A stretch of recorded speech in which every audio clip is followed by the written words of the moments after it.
उत्तराखंडमधील डेहराडून आणि इतर जिल्ह्यातील मुसळधार पावसामुळे पूरस्थिती निर्माण झाली आहे। सहस्त्रधारा भागातील अनेक दुकानं आणि हॉटेल्स पुराच्या पाण्याखाली गेली आहेत। अनेक ठिकाणी रस्त्यांवर पाणी साचल्याने वाहतूक विस्कळीत झाली आहे आणि दैनंदिन जनजीवन प्रभावित झालंय। भारतीय हवामान विभागानं पुढील काही तासांसाठी रेड अलर्ट देखील जारी केलाय। नागरिकांना सावधगिरी बाळगण्याचा सल्ला सध्या दिला गेलाय। देहरादूनमध्ये रात्रभर झालेल्या मुसळधार पावसामुळे सहस्त्रधारा नदीला पूर आलाय। नदीचं पाणी आणि चिखल मुख्य बाजारपेठेत शिरून हॉटेल्स आणि दुकानांचं मोठं नुकसान झालंय। रस्त्यावर मोठ्या प्रमाणात गाळ आणि दगड साचल्यामुळे वाहतूक ठप्प झाली आहे। प्रशासनाने तातडीनं मदत कार्य सुरू केलं असून पूरग्रस्त भागातून गाळ काढण्याचं काम सुरू आहे। नागरिकांना सतर्क राहण्याचं आणि नदीकाठच्या भागांपासून दूर राहण्याचं आवाहन करण्यात आलंय। या नैसर्गिक आपत्तीमुळे जनजीवन पूर्णतः विस्कळीत झालंय। देहरादूनमध्ये झालेल्या मुसळधार पावसामुळे माझारा गावात मोठं नुकसान झालंय। या घटनेमुळे अनेक ठिकाणी चिखल साचलाय, रस्ते आणि घरांचं मोठ्या प्रमाणात नुकसान झालंय। या आपत्कालीन परिस्थितीचा सामना करण्यासाठी एसडीआरएफ आणि एनडीआरएफच्या टीम्सने तातडीनं संयुक्त बचाव आणि मदत कार्य सुरू केलंय। बचाव पथकाकडून मलबा हटवून रस्ते मोकळे करण्याचं काम सुरू आहे, तर जनजीवन पूर्वपदावर आणण्यासाठी बचाव पथकाकडून शर्थीचे प्रयत्न केले जात आहेत। उत्तराखंडच्या ऋषिकेशमधील चंद्रभागा नदीला मुसळधार पावसामुळे आज पूर आलाय। पुराचं पाणी महामार्गावर आल्यानं वाहतूक पूर्णतः विस्कळीत झाली आहे। या नदीच्या पाण्यात अडकलेल्या 3 लोकांना एसडीआरएफच्या टीमनं सुरक्षितरित्या बाहेर काढलंय। पुराच्या जोरदार प्रवाहामुळे अनेक वाहनं अजूनही पाण्यातच अडकली आहेत। प्रशासनाने लोकांना सतर्क राहण्याचं आणि नदीकाठच्या भागांपासून दूर राहण्याचं आवाहन केलंय। बचाव कार्य अजूनही सुरू आहे। अडकलेल्या लोकांना बाहेर काढण्याचं काम शर्थीनं सुरू आहे।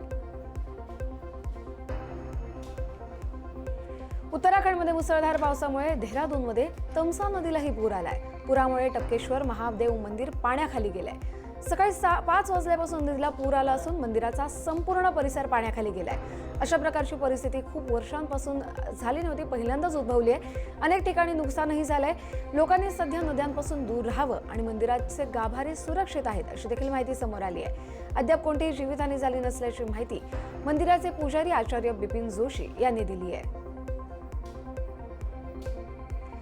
हिमाचल प्रदेशच्या मंडी जिल्ह्यात रात्री मुसळधार पाऊस झालाय, ज्यामुळे निर्माण झालेल्या पूरस्थितीमुळे धरमपूर शहरात मोठ्या प्रमाणात नुकसान झालंय। शहरातील अनेक भाग जलमय झाल्याचं दिसतंय। या पुरात अनेक वाहनं वाहून गेली, तर अनेक दुकानांचं मोठ्या प्रमाणात नुकसानही झालंय।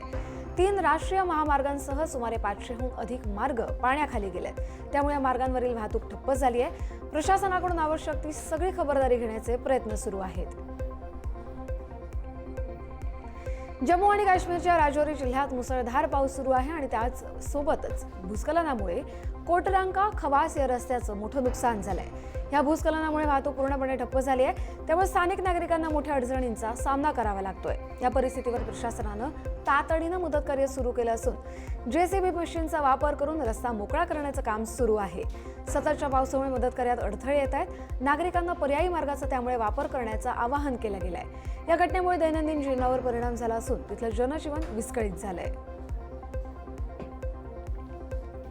सुप्रीम कोर्टाचे ज्येष्ठ वकील सिद्धार्थ शिंदे यांचं निधन झालंय।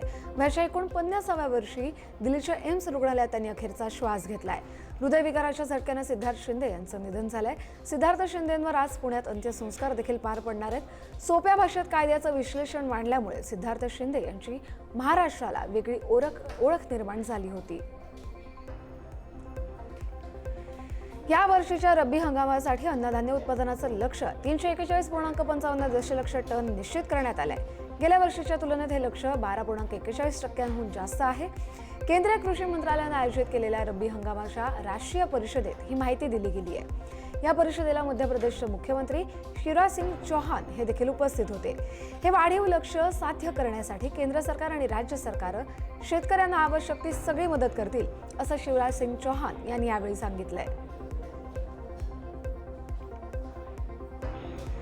पंतप्रधान नरेंद्र मोदी यांचा 75वा वाढदिवस भाजप आणि केंद्र राज्य सरकारांकडून विविध कल्याणकारी आणि विकास कामांच्या उद्घाटनाने साजरा केला जाणार आहे। 17 सप्टेंबरला पंतप्रधान नरेंद्र मोदी मध्य प्रदेशच्या देशभरातून स्वस्थ नारी सशक्त परिवार आणि 8व्या राष्ट्रीय पोषण महिन्याचा शुभारंभ करणार आहेत। या पंधरवड्याअंतर्गत देशभरात महिला आणि मुलांसाठी 1 लाखाहून अधिक आरोग्य शिबिरं आयोजित केली जाणार आहेत। या व्यतिरिक्त भाजप देशभरात रक्तदान शिबिरं आणि इतर अनेक सामाजिक उपक्रम देखील राबवणार आहे। बीसीसीआयने अपोलो टायर्सला भारतीय क्रिकेट संघाचा नवीन जर्सी प्रायोजक म्हणून घोषित केलाय. हा करार पुढील 2.5 वर्षांसाठी म्हणजेच मार्च 2028 पर्यंत असेल. Online gaming platform dream 11 online gaming कायदा 2025 मुळे माघार घेतल्यानंतर बीसीसीआय नवीन प्रायोजकाचा शोधात होती. हा करार 579 कोटी रुपयांचा असून गेल्या ड्रीम 11च्या करारापेक्षा 358 कोटी रुपये जास्त आहे. या करारांतर्गत अपोलो टायर्सचा लोगो भारतीय पुरुष आणि महिला संघाच्या जर्सीवर सगळ्याच फॉर्मॅटमध्ये दिसेल. सध्या भारतीय संघ आशिया कपमध्ये कोणत्याही जर्सी प्रायोजकाशिवाय खेळतोय. इस्रायलच्या युद्धविमानांनी गाझा शहरावर जोरदार बॉम्ब हल्ले केले. सर्वाधिक लोकसंख्येचं शहर या हल्ल्यांमुळे हादरून गेलंय. या हल्ल्यात लहान मुलांसह 12 जणांचा मृत्यू झाला असून अनेक जण जखमी आहेत. रुग्णालये पूर्णपणे भरली आहेत. ढिगाऱ्याखालून नागरिकांना वाचवण्याचे प्रयत्न सुरू आहेत. इस्रायलने हमासवर हल्ला केल्याचा दावा केलाय, मात्र अनेक निवासी इमारती जमीनदोस्त झाल्यात. अमेरिकेचे संरक्षण सचिव मार्को रुबियो इस्रायलमध्ये असून त्यांनी सुरक्षा आणि मदतीवर देखील भर दिलाय. युक्रेनवर रशियाचे हवाई हल्ले सुरूच आहेत. सोमवारी रात्री युक्रेनच्या हवाई दलानं 84 ड्रोन आणि 3 बॅलिस्टिक क्षेपणास्त्रांपैकी एकूण 60 ड्रोन हवेतच नष्ट केल्याची माहिती दिली आहे. याआधी रविवारी रात्री डोनेत्स्कमधील क्रामातोर्स्क या शहरावर 3 ग्लाइड बॉम्ब टाकण्यात आले, ज्यात 15 जण जखमी झाले. झापोरिझिया या भागात रशियन हल्ल्यांमुळे मोठं नुकसानही झालंय, तर जवळपास 5000 लोकांच्या घरचा वीज पुरवठाही खंडित झाला. बालाबायनो आणि कुशुगुम या गावातील अनेक घरं देखील उद्ध्वस्त झाली आहेत. हल्ल्यांची ही मालिका थांबत नाही आणि नागरिकांवरील धोका देखील वाढतच चाललाय. त्यामुळे नागरिकांमध्ये भीतीचं वातावरण पसरलंय. डेन्मार्क ग्रीनलँडमध्ये नाटो सदस्य देशांच्या सैन्यासह आर्टिक लाईट 2025 नावाचा सैन्य सराव करतोय. यात डेन्मार्क, फ्रान्स, जर्मनी, स्वीडन आणि नॉर्वे इथल्या 550हून अधिक सैनिकांनी सहभाग घेतलाय. हा सराव रशियन सैन्य कारवायांविरुद्ध संयुक्त प्रतिसाद क्षमता वाढवण्यासाठी आहे. ग्रीनलँड, डेन्मार्क आणि नाटोच्या उत्तर अटलांटिक आणि आर्क्टिक क्षेत्रातील स्थैर्याला रशियाकडून धोका आहे. डेन्मार्कनं ग्रीनलँडमध्ये लष्करी उपस्थिती वाढवण्यासाठी 2.3 अब्ज डॉलरची गुंतवणूकही जाहीर केली आहे, ज्यात नवीन नौदल जहाजं, ड्रोन आणि उपग्रह क्षमता यांचा समावेश आहे. अमेरिकन सैन्याने पुन्हा एकदा व्हेनेझुएलाच्या ड्रग्ज तस्करांच्या बोटीवर हल्ला केलाय. या हल्ल्यात 3 जणांचा मृत्यू झाल्याची माहिती समोर आली आहे. राष्ट्राध्यक्ष ट्रम्प यांनी ही माहिती सोशल मीडियावर पोस्ट करत दिली आहे. त्यांनी या तस्करांना नार्को टेररिस्ट म्हणजेच ड्रग्ज कार्टेलशी संबंधित दहशतवादी म्हणून या पोस्टमध्ये संबोधलंय. माझ्या आदेशानुसार अमेरिकन सैन्याने ड्रग्ज तस्करी करणाऱ्या कार्टेल आणि नार्को दहशतवाद्यांवर हल्ले केले, असं ट्रम्प यांनी या पोस्टमध्ये उल्लेख केला आहे. भारतीय हवाई कारवाईनंतर जैश ए मोहम्मदनं पहिल्यांदाच एक कबुली दिली आहे. ऑपरेशन सिंदूर दरम्यान त्यांचा प्रमुख मसूद अझहरच्या कुटुंबातील 10 सदस्यांचा मृत्यू झाल्याचं त्यांनी कबूल केलंय. जैश कमांडरचा व्हायरल व्हिडिओ आणि मसूदचं निवेदन यामुळे पाकिस्तानमध्ये खळबळ माजली आहे. भारताने हा हल्ला 22 एप्रिलला पेहलगाम हल्ल्याच्या प्रत्युत्तरादाखल केला होता. यावेळी भावलपूरसह 9 दहशतवादी अड्ड्यांवर निशाणा साधण्यात आला. मसूद अझहर हल्ल्यावेळी घटनास्थळी नव्हता आणि तो अजूनही पाकिस्तानात लष्कराच्या संरक्षणाखाली असल्याचा संशय व्यक्त केला जातोय. त्यामुळे मसूद नेमका आहे तरी कुठे असा प्रश्न आता उपस्थित होतोय. जागतिक स्तरावर मोठ्या घडामोडी घडतात, त्यातच आता या वर्षाच्या अखेरीस संयुक्त राष्ट्र महासभेची एक महत्त्वाची बैठक होणार आहे. या बैठकीसाठी पाकिस्तानचे पंतप्रधान शहबाज शरीफ अमेरिकेला जाणार असून ते 25 सप्टेंबरला राष्ट्राध्यक्ष डोनाल्ड ट्रम्प यांची भेट घेणार असल्याची माहिती आहे. यावेळी लष्कर प्रमुख आसिम मुनीर देखील त्यांच्यासोबत असतील. दरम्यान भारतातून पंतप्रधान नरेंद्र मोदी यांच्याऐवजी परराष्ट्र मंत्री एस जयशंकर 27 सप्टेंबरला महासभेला संबोधित करतील. या भेटीमुळे भारत पाकिस्तान संबंध आणि जागतिक राजकारणावर काय परिणाम होतो याकडेच सगळ्यांचं लक्ष लागलंय. अमेरिकेचे अध्यक्ष डोनाल्ड ट्रम्प यांनी वाढवलेल्या शुल्कामुळे भारताच्या व्यापारी मालाच्या निर्यातीला फटका बसलाय. ऑगस्ट महिन्यात जुलैच्या तुलनेत निर्यात 2.14 आणि आयात 3 अब्ज डॉलरनं घटली आहे. जुलै महिन्यात भारतानं 37.4 अब्ज डॉलर मूल्याच्या व्यापारी मालाची निर्यात केली होती. ऑगस्टमध्ये त्यात 35.1 अब्ज डॉलरपर्यंत घसरण झाली, तर जुलैच्या तुलनेत ऑगस्टमधील आयात 64.59 वरून 61.59 अब्ज डॉलरवर आली आहे. अमेरिकेशी व्यापार करारावर वाटाघाटी सुरू असल्या तरी त्यावर अद्याप कुठलाही तोडगा निघालेला नाहीये. अमेरिकेचे राष्ट्राध्यक्ष डोनाल्ड ट्रम्प यांनी टिकटॉकच्या मालकीत चीनला हिस्सा देण्याबाबत अद्याप निर्णय घेतला नसल्याचं स्पष्ट केलंय. अमेरिका आणि चीन यांच्या टिकटॉकच्या मालकीसाठी मूलभूत करार फ्रेमवर्क झालाय. ट्रम्प आणि चीनचे पंतप्रधान शी जिनपिंग यांच्यात शुक्रवारी बोलणी होऊन त्यावर अंतिम निर्णय होऊ शकतो. माद्रिदमधील व्यापार चर्चेनंतर अमेरिकेचे सचिव स्कॉट बेझोंट यांनी ही माहिती दिली आहे. चीनच्या बाईट डान्स कंपनीकडून अमेरिकन मालकीकडे बदल देखील करण्यात येणार आहे. अल सॅल्वाडोरमध्ये स्वातंत्र्य दिनानिमित्त सरकारने नागरी आणि लष्करी परेड आयोजित केली होती. यावेळी विरोधी गटांनी राष्ट्राध्यक्ष नायब बुकेले आणि यांच्या आणीबाणी कायद्याअंतर्गत अटक केलेल्यांच्या सुटकेची मागणी करत निदर्शनं केली आहेत. परेडला हजारो लोक उपस्थित होती. यात लष्कर, पोलीस, अग्निशमक आणि विद्यार्थी देखील सहभागी झाले.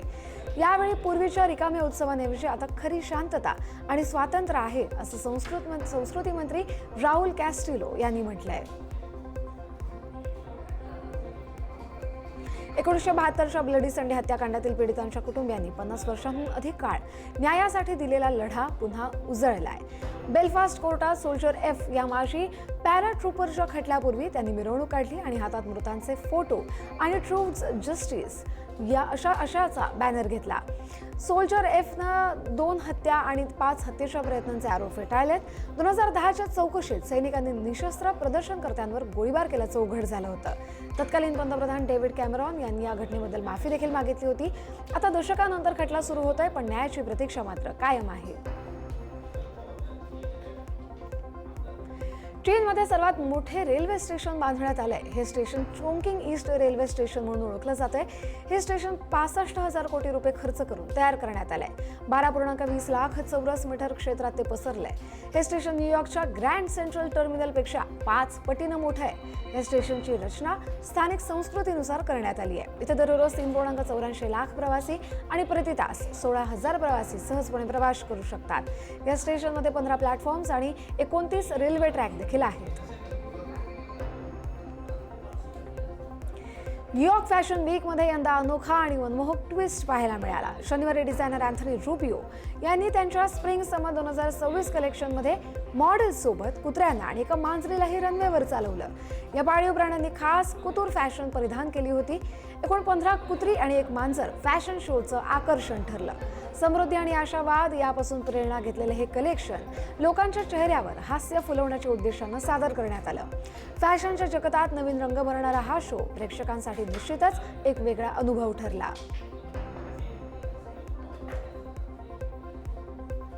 या संग्रहानं फॅशन प्रेमींना मंत्रमुग्ध केलंय.